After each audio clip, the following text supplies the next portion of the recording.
All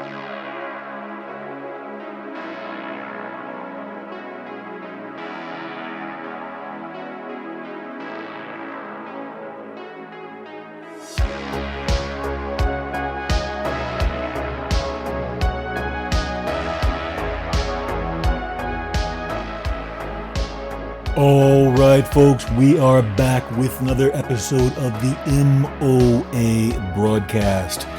We've got all kinds of good information for us today, so we're going to get right into it. Picking up where we left off last week. So if you caught last week's episode, and this has been all over the news anyway, you'll recall that the AP, the Associated Press, has been, shall we say, deadlocked in a battle of wills with the White House, and particularly President Trump, it seems. President Trump, when he took office, and again, just to preface all of this, we are apolitical here. We're not going to get into the political side of things, but we do discuss current events. And right now, a lot of those events happen to be in the political realm. So we're not going to inject our opinions. We're going to do what the news used to do, which is just give you the information, and then you can draw your own conclusions. So, that being said, as of last week, the AP refused to recognize the fact that President Trump had renamed the Gulf of Mexico the Gulf of America. Now, this is something that he legally is allowed to do or has the authority to do, and he did this in conjunction or cooperation with the Department of the Interior. So he renamed it the Gulf of America. The Associated Press refused, for whatever reason, to recognize this, and so they were not allowed to come in for certain press briefings until they decided to change their mind and address it by the name it is legally now known by in the United States, which is Gulf of America. Google Maps, Apple Maps, and other online maps providers followed suit and began listing it as the Gulf of America, but for some reason the AP refuses to do so. So, President Donald Trump said Tuesday that he will continue to restrict the Associated Press access to his events and news conferences until the news outlet goes along with his renaming of the Gulf of Mexico in its reports. Now, specifically, they are banned from the Oval Office and Air Force One. They are still allowed to go into the White House, apparently, and have their, press pass or whatever it is that they call it there to get clearance to get inside the White House, but they're not allowed into certain press briefings. According to Trump, we are going to keep them out until such time as they agree that it's the Gulf of America, Trump said, speaking to reporters who witnessed the signing of an executive order at Mar-a-Lago, his Florida estate. We're very proud of this country, and we want it to be the Gulf of America. This was the first time the president directly addressed this after two journalists from the AP were denied entrance to Mar-a-Lago on Tuesday. There was a press conference. There was a press conference in Mar-a-Lago or whatever it was on Tuesday. The AP reporters were not allowed inside. They had to watch a live television feed of Trump's remarks and were unable to ask questions.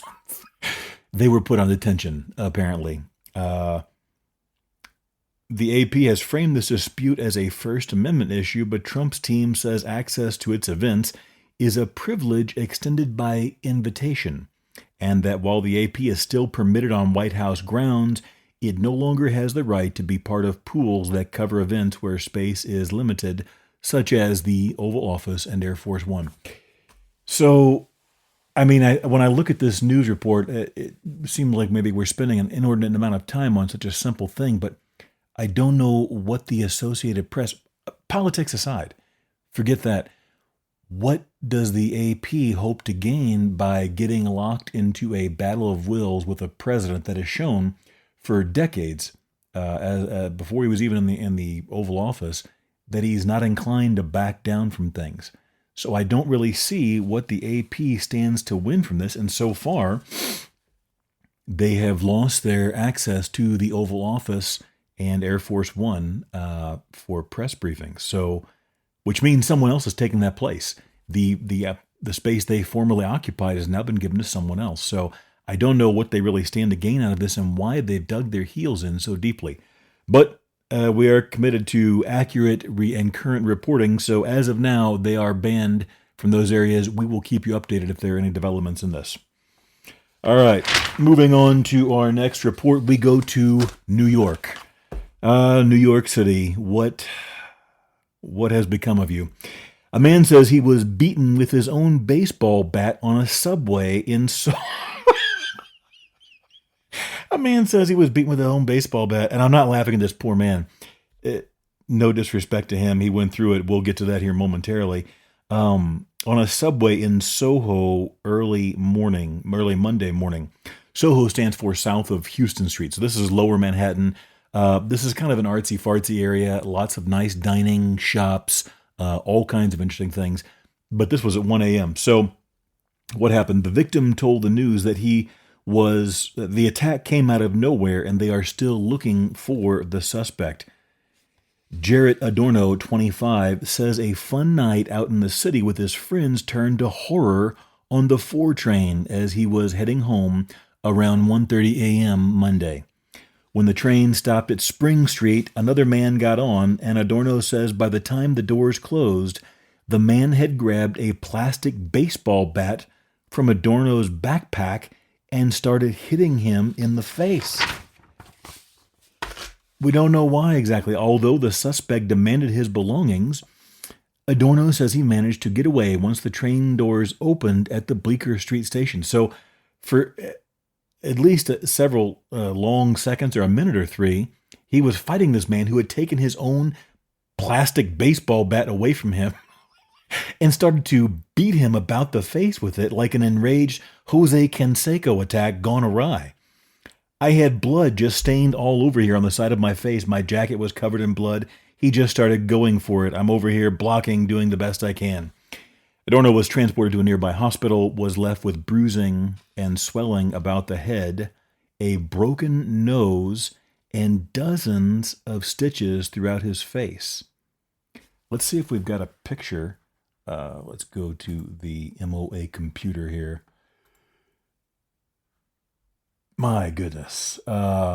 This poor guy, he's in the photograph here. Let's see if we can.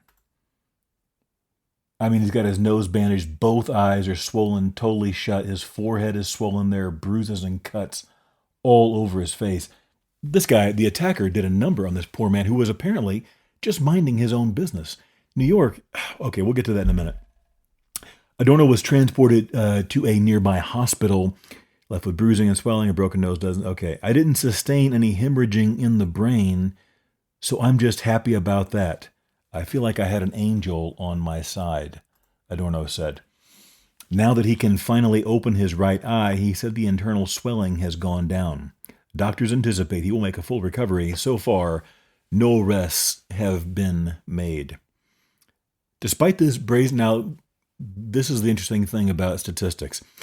Despite this brazen attack, NYPD data shows transit crime that takes place on MTS, they call it, or they used to call it, Metro Transit Authority. The MTA is the public transportation system in New York. Now, surprisingly, it is quite good. The coverage there is rather amazing for a city of that size and that many people. If you are taking MTA in New York City, there are very few places you can't get really close to, either with a train or a train followed up by a bus ride and then being dropped, usually within a few blocks.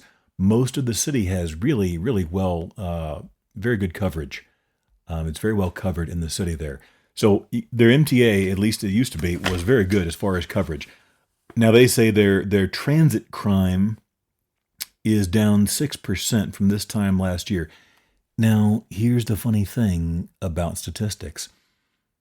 Unless this particular man was attacked violently and assaulted last year, while transit crime itself may be down 6%, for him, it is up 100%. So, there's an old saying, figures don't lie, but liars figure. And that's what we see here. I'm not saying that the NYPD, their data is lying, but you got to put it in the context, the perspective of what has happened to you. This poor guy was just riding the bus home or the train home, and all of a sudden he's getting violently beaten down with a baseball bat for no apparent reason. The guy tried to rob him. He didn't give up his goods. He managed to escape. Fortunately, when he got off at the Bleecker Street station and made it to street level. There was a cop car not too far away, so he was able to report it. But unfortunately, this guy has not been apprehended. He got off near Spring and Prince Street. Well, it's unfortunate that he was going through such a difficult time where he was, because Prince Street Pizza is there. I have never had the opportunity to go, but I left New York right around the time, or visited a number of times right around the time they were opening. They have square pies. So, well, let's just get into that. If you've never been to New York is an amazing place. I don't know what it is. Let me rephrase that. It was an amazing place.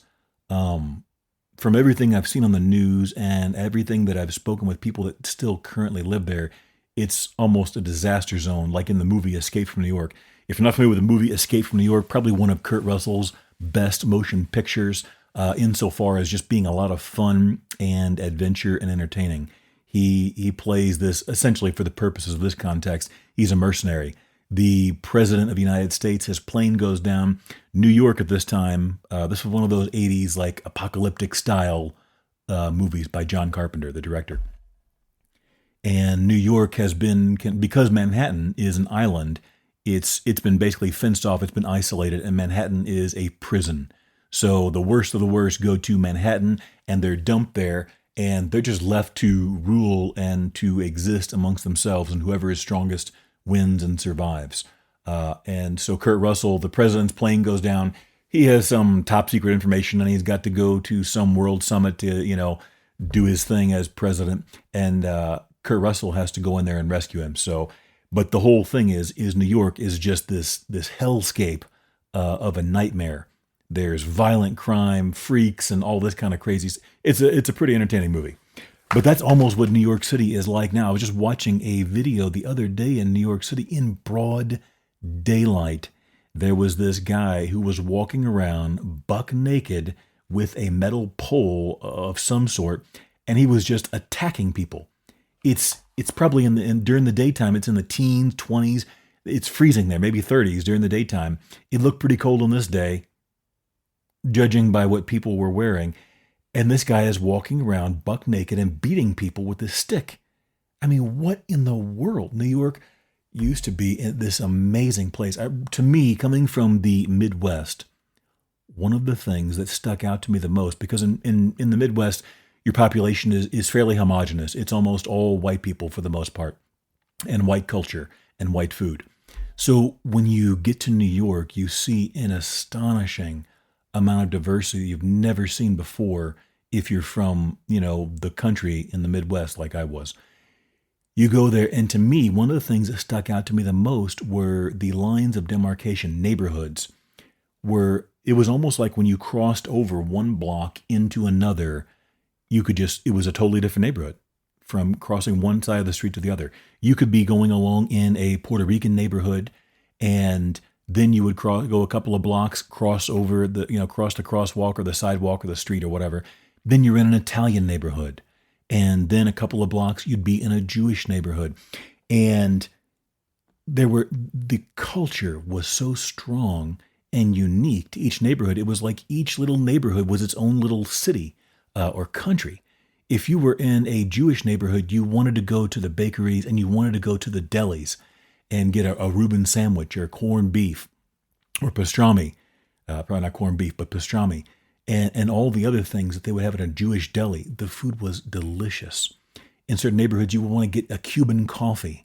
You go to Italian neighborhoods and you want to get, stromboli or calzones or pizza or whatever the case may be. But it was just amazing, the amount of diversity and the way it was divided up in New York City.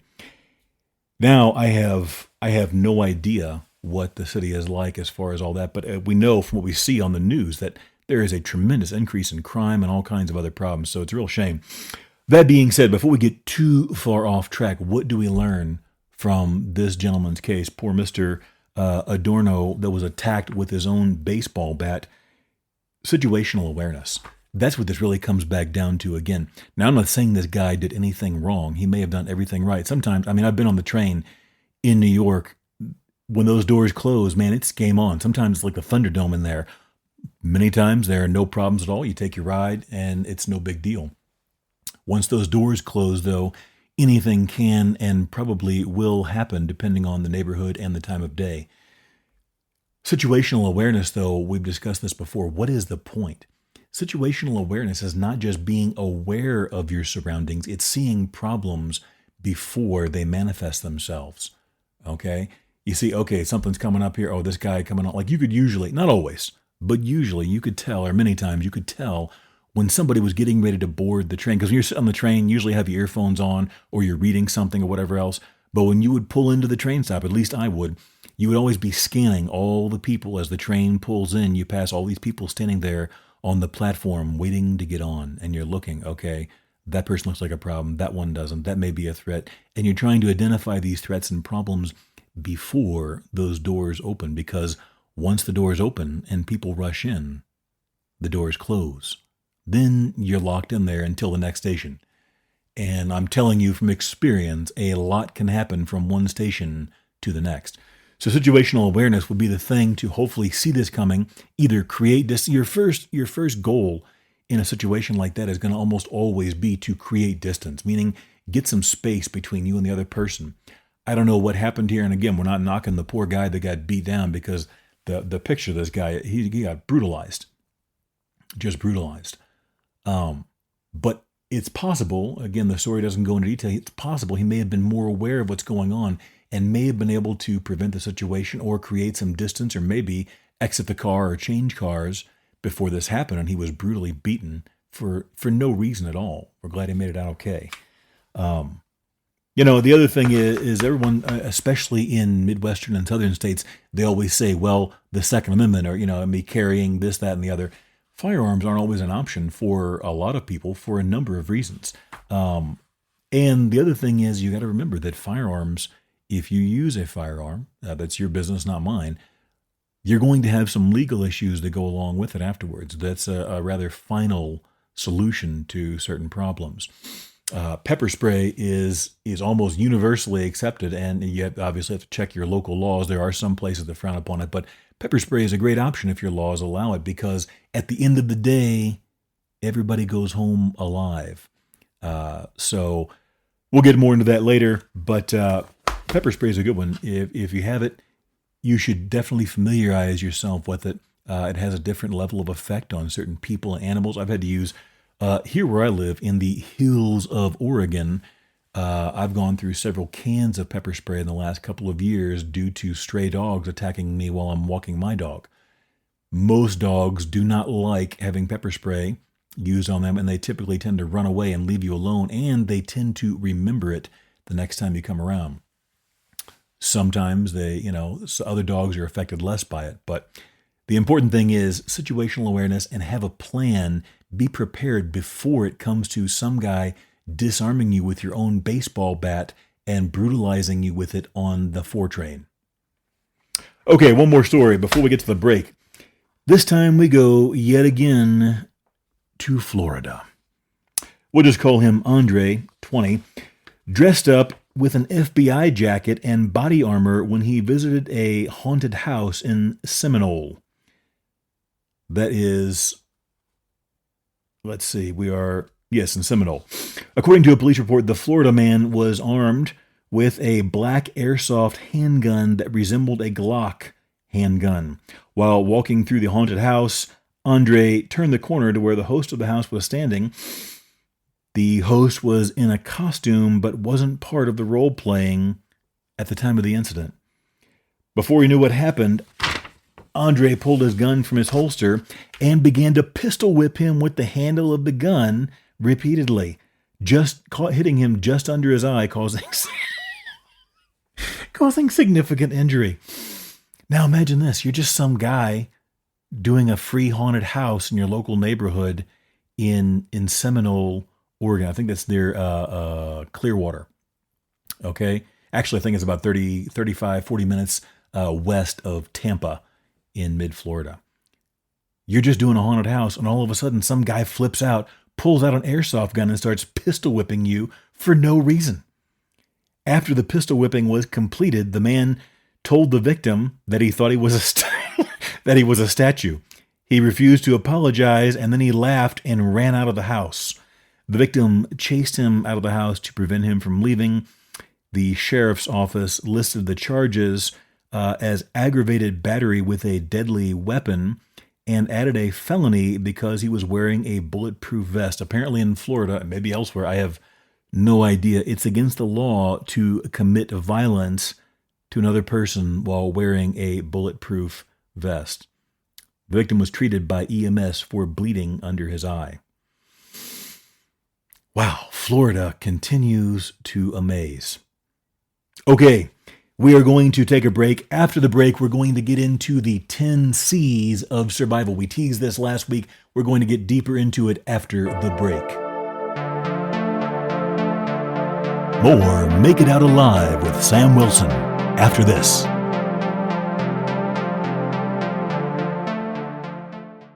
Want to get your business noticed? Sponsor a show on KKFO Gold Country Radio on 103.3 FM and create awareness through on-air announcements, our online stream at goldcountryradio.org, and our podcasts that live on forever. Your message reaches a broad local audience while also targeting listeners who choose to tune in to the shows they love. Plus, we promote your sponsorship across our website and social media. For more information, email goldcountryradio@gmail.com. Call 541-238-6989 or visit goldcountryradio.org. Gold Country Radio, your message heard locally and beyond.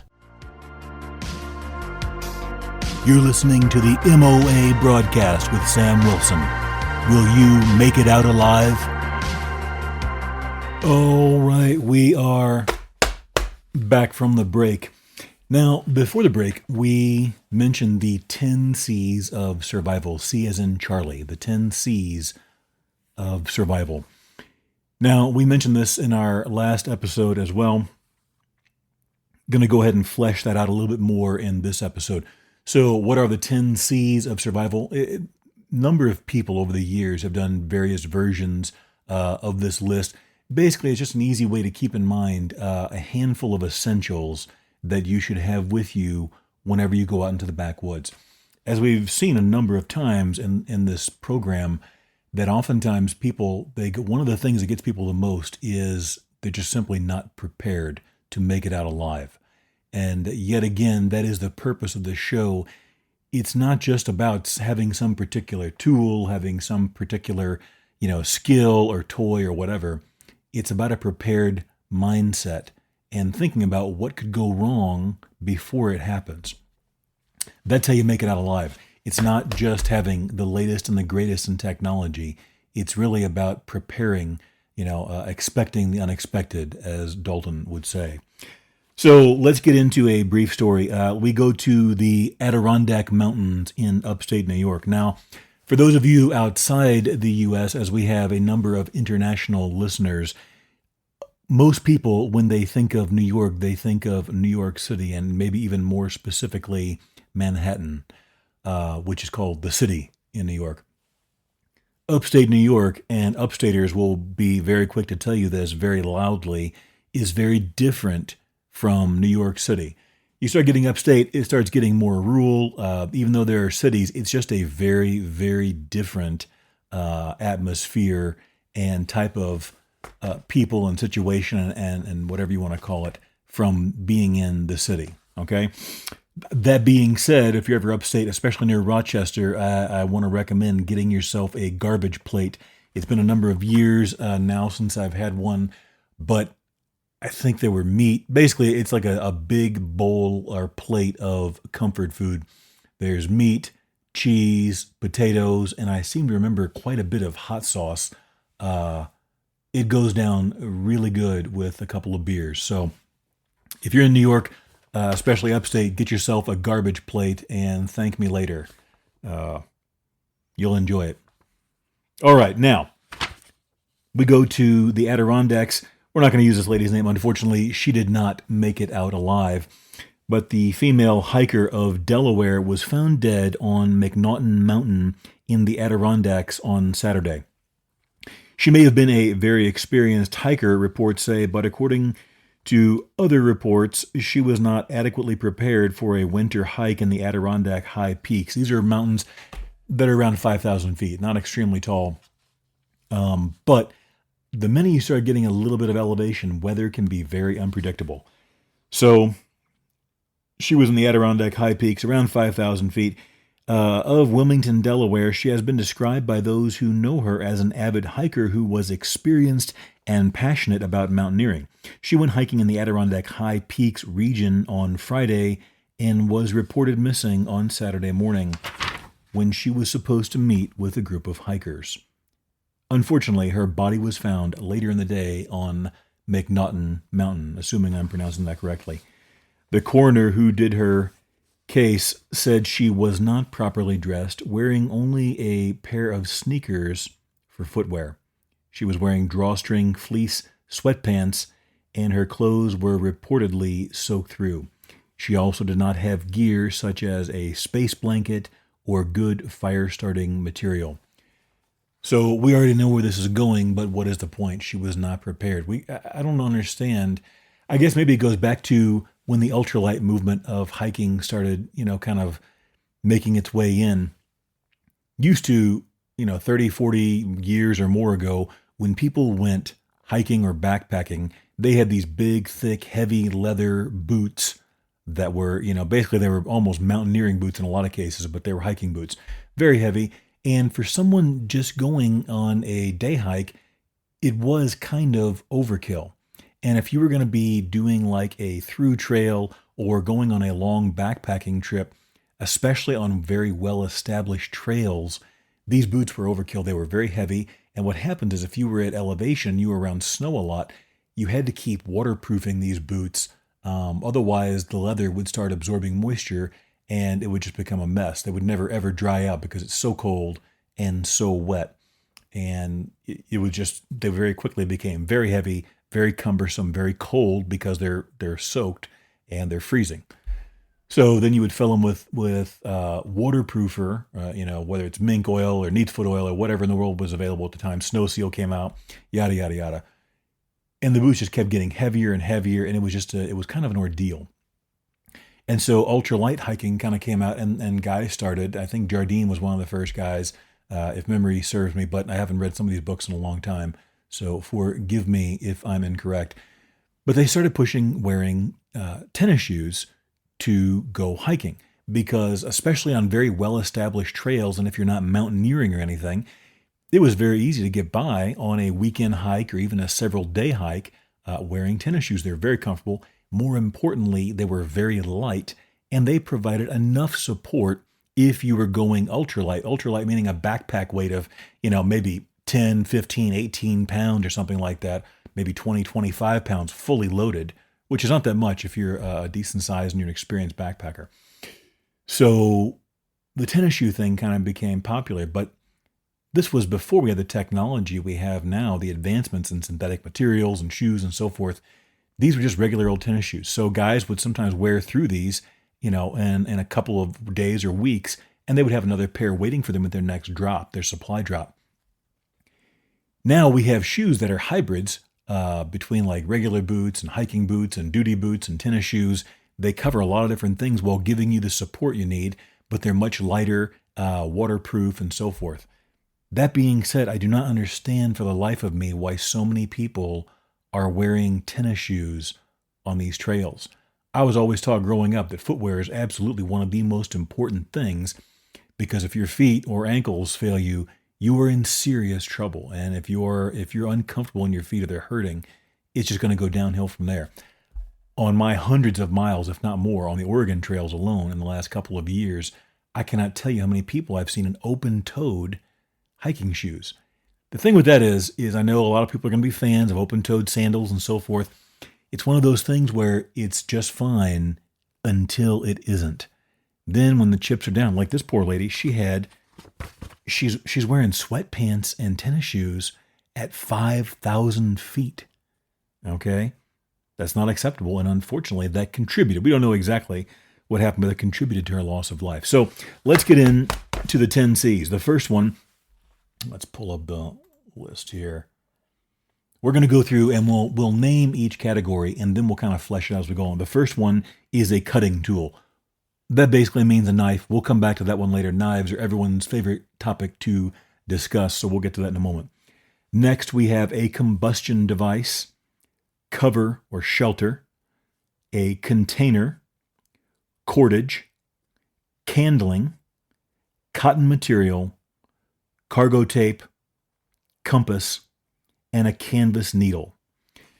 Now, I'm not going to go, we aren't going to have time. We could spend we could easily spend hours going through this list and the items involved here. We'll go through some of them. So, a cutting tool. Okay, let's just jump right in. That's almost everyone, when you talk to guys about the outdoors, okay, either the gun or the knife is the big, it's the hot rod. It's the showpiece they want to talk about and fantasize about and go through. We'll keep this simple. I'm a professional knife maker. I've been making knives for nearly 15 years now, professionally and full-time for a very good portion of that. The level of quality that we have with any decent piece of cutlery, whether it's custom-made, factory-made, is so much higher in a lot of ways than stuff we've had in the past that if you buy any decent, good quality piece of cutlery or knife, you're going to be okay. In most cases, what gets people is not the failure of their cutting tool. In fact, I have read easily hundreds of these survival stories that I share each week in the MOA broadcast. In most of them that I come across, the people don't even have a knife. Whether they live or die, they don't even have a knife on them. So I'm not discounting the importance of a cutting tool, especially a quality one.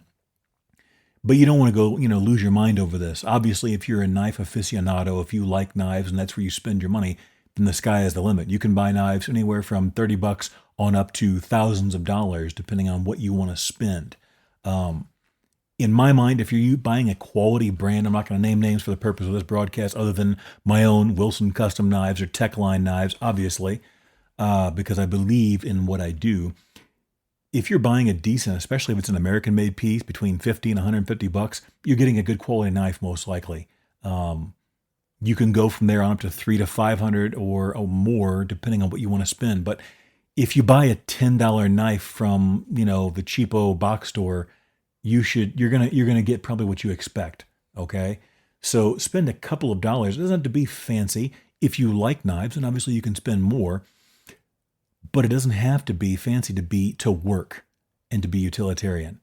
Most of these situations are not like the survival scenarios we see in movies and books where the knife is the thing that made the difference in whether they survived or not.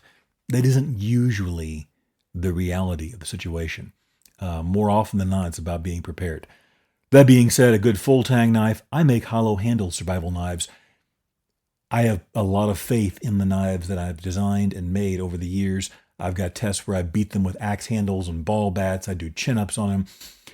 The important thing, again, is not so much which particular knife you get. As long as it's decent quality, it's more about how you use it and the other things you have involved in your kit and the way you've prepared for the situation.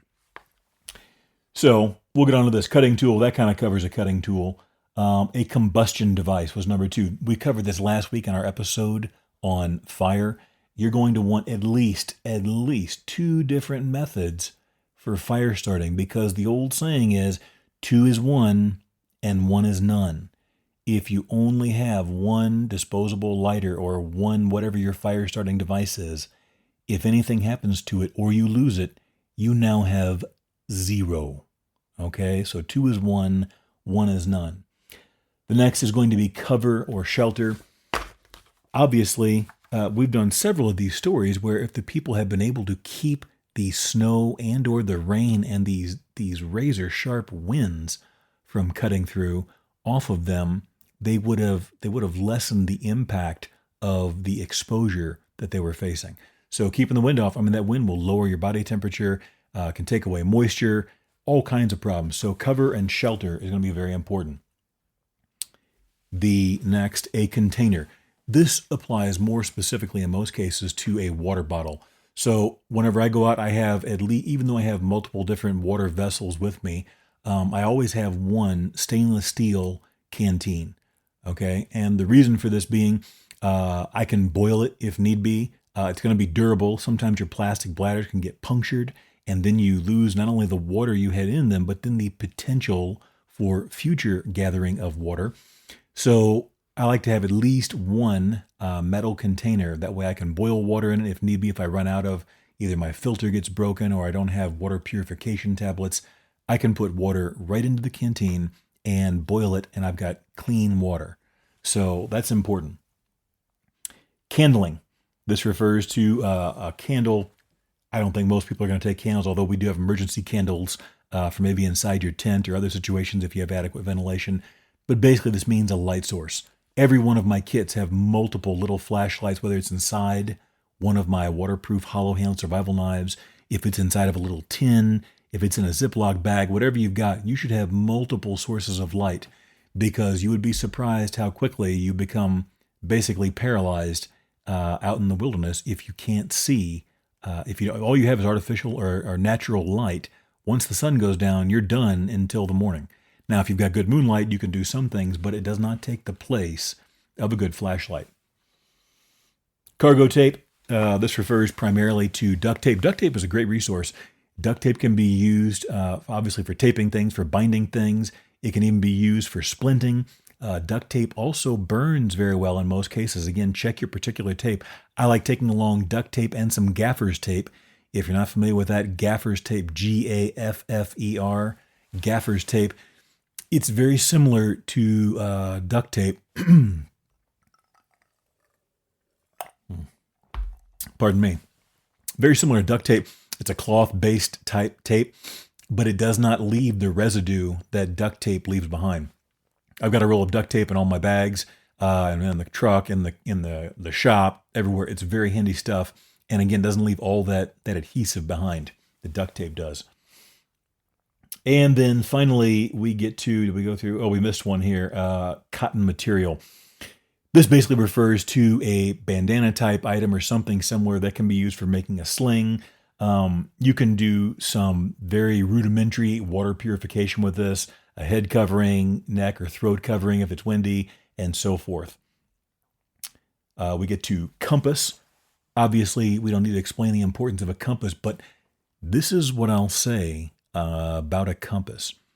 Even more important than having a quality compass is know how to use it. I have been hiking with a number of people who most of them did not have a compass of any kind other than the GPS on their phone. The ones that did have a compass, with maybe one or two exceptions, had no idea how to use it. Because it's more than just knowing, okay, I know which way north or south is now. What does that mean if you don't know where you are or where you're going or where you've been? So again, like all these items, have some experience and plan ahead. Use them and prepare with them. And then finally, a canvas needle or a sail needle. This is great for making repairs. You can even do some very minor surgery like getting out splinters or contaminants out of your flesh or out of a wound with these. They're good for puncturing as well. Again, do some research. Look up the 10 C's of survival. There's a lot of good information that we just won't have time to cover in depth. Remember, when you look at how you prioritize your 10 C's of survival or your kits or your bag, whatever, remember the rule of threes, okay? This is a very widely accepted rule in the backwoods and the world of survival, okay? You can go roughly, these are estimates, obviously. You can go 3 hours without shelter. That means exposed to the elements. 3 hours without shelter, 3 days without water, and 3 weeks without food.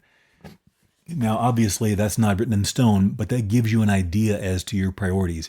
Get yourself protected. Regulating your body temperature is extremely important.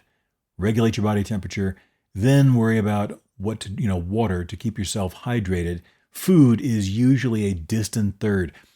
By far, the vast majority of these survival scenarios last 48 to 72 hours. Now, that's not saying they don't ever go the distance, but usually food is the least of your worries. Injury, exposure, and dehydration are what wind up getting people usually. So just something to keep in mind. Okay, we are going to finish on a high note here. Let's go to our final story of the day. This takes us to Victoria, Australia. A 7-foot kangaroo puts farmer in headlock and beats him up. I'm sorry, I'm not going to use this guy's real name. I'm not going to make fun of him anymore. I'm sure he's already been given it to him by his buddies. But let's just get into it. A man in his 70s was attacked by a kangaroo and has been left scarred by the macho marsupial, the report states. We'll just call him Terry. Terry, 74, was riding his motorcycle across his farm in the Australian state of Victoria on Saturday night when the kangaroo began following him. The kangaroo measured around 7 feet tall by Terry's estimations and started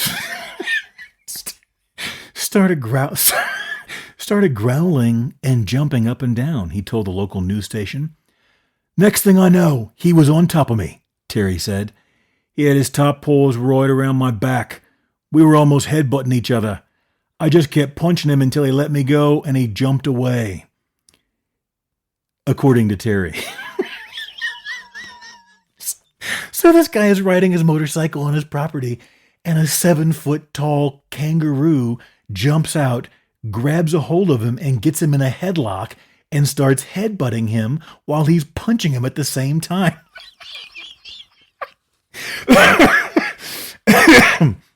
Okay, let's go. We continue. Terry made a break for it, barely making it onto his motorcycle before the kangaroo charged for a second time. One more jump, and he would have been on top of me again, Terry says. The man was rushed to local hospital where he received stitches, bandages, and antibiotics. His shirt was torn up by the attack. If he hadn't had on a thick shirt, the abrasions would have been much more severe, Terry's wife said. So this kangaroo had a real bad attitude. I don't know what Terry did or didn't do, but it wasn't enough to tear him up once. The kangaroo came back for seconds. Okay, kangaroos, let's go into the technical side of this. Kangaroos can reach sizes of up to 200 pounds and around 7 feet tall, depending on the species. According to experts, they are powerful animals. Most attacks involve kicking people, leading to bruising and puncture wounds from their sharp toe claws. The sorts of injuries, Verns said, some expert, I don't know where the rest of his name is in this article, the sorts of injuries this guy received is typical. It was a bit strange that he was attacked repeatedly. Usually the kangaroo realizes its mistake, i.e. that you're not a kangaroo, you're a human, and that's the end of it. But apparently this kangaroo really wanted a piece of Terry, and he got it, folks. Speaking of kangaroo fighting tactics, their words, not mine. Kangaroo fighting tactics, the headlock is what male kangaroos do. They kick and rake with their feet and then try to throw their opponents with their powerful forearms. So they headlock, punch and kick you, and then judo slam you to the ground. I don't even really know why. So we get into this. This is something I didn't know. Alessia Carter, an associate professor in evolutionary anthropology at University College London, says kangaroo males don't protect females or the group, from what I've seen. They are simply protecting their potential to have a baby. So just being close to a mob, which is what a group of kangaroos are called, is enough to trigger this behavior. So maybe Terry rode through, there were some other females around, and Kangaroo Jack didn't like the cut of his jib, and he took it out on him repeatedly. I don't know. But apparently they don't do this to protect other kangaroos. It's just a matter of protecting mating potential. So be forewarned, Terry. Do not go back around Kangaroo Jack. Would pepper spray deter a kangaroo? I don't know. We won't have time to explore it in this episode, but we will get to it in another episode. That is going to do it for us today, folks. Remember, be forewarned. That is forearmed. Make sure you are prepared ahead of time to make it out alive, because if you don't make it out alive, you don't make it out at all.